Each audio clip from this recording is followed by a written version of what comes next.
Hey friends, today I'm going to show you how to transplant any plant from pot to ground and back again. Moving a plant from pot to ground or the other way is easier than you think if you follow the right steps. So today I'll show you both techniques and share simple tips that save time, reduce stress, and protect your roots. If you stick around till the end, I'll show you a quick trick for when you need to transplant a really big plant or tree. We'll answer this question along the way. Does it matter which way you go?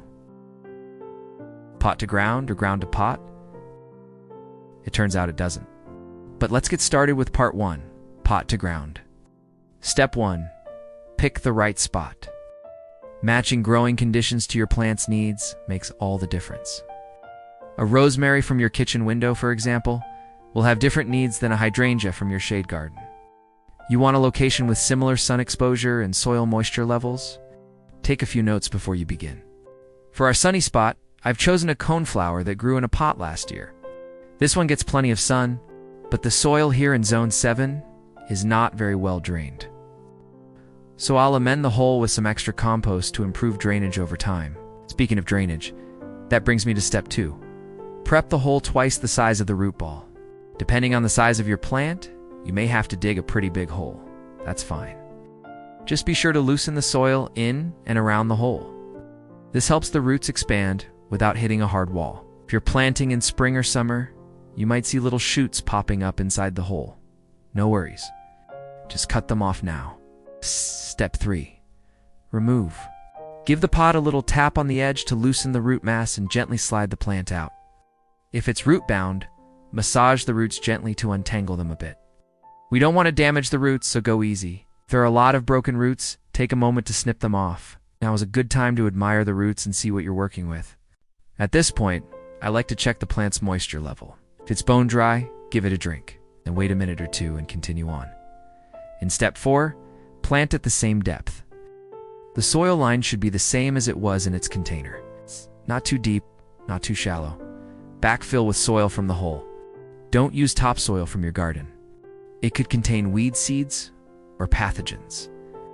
And yes, you can plant deeper than the container.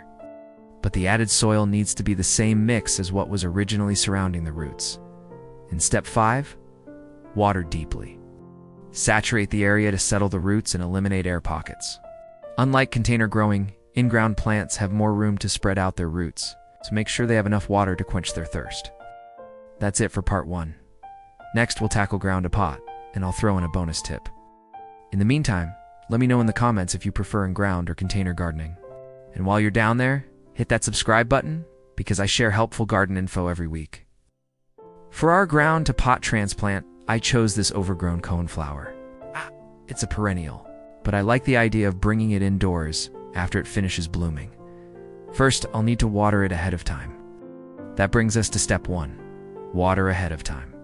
Giving your plant a drink or 2 days ahead of transplanting makes the process much easier. Moist soil equals less root shock and cleaner removal. For established plants, ULL also have less disturbance to the root system. If you are unworking in bone-dry soil, next, step 2, dig wide and deep. Get as much of the root ball as possible, especially for perennials. For annuals that haven't bloomed yet, you can get away with just a little tug. But for perennials, put in the effort now to enjoy blooms next year. Just like with the potted plant, if the soil is dry, give it a drink and come back to it later. At this point, if you see damaged roots, feel free to trim them off. Now take a look at this root ball. These roots were circling inside the pot. Can you see it?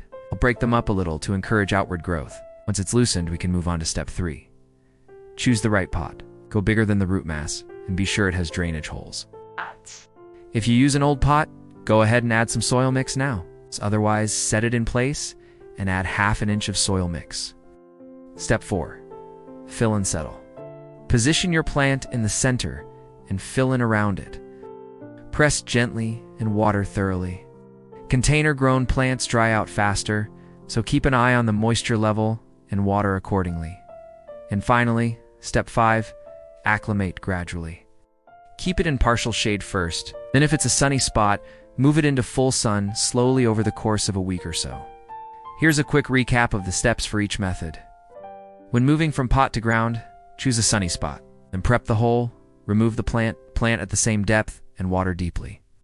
When moving from ground to pot, water ahead of time, dig wide and deep, choose the right pot, fill and settle it in, then acclimate gradually.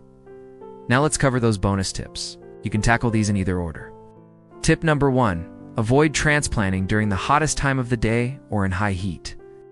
Early morning or late afternoon is best. Tip number 2, use mycorrhizal inoculant or compost tea to boost root health. Mycorrhizae are beneficial fungi that form a strong network with plant roots.